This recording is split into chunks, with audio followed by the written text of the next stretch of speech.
देवाची ये द्वारी उभा क्षण भरी,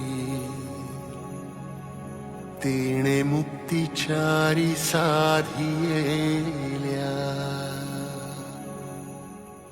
हरिमुखे म्हणा, हरिमुखे म्हणा,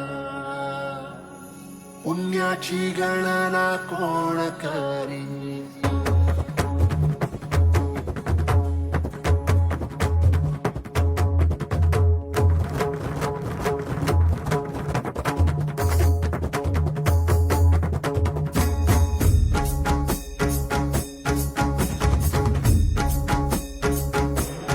रूप पाहता लोचनी, सुख झाले वो साजणी.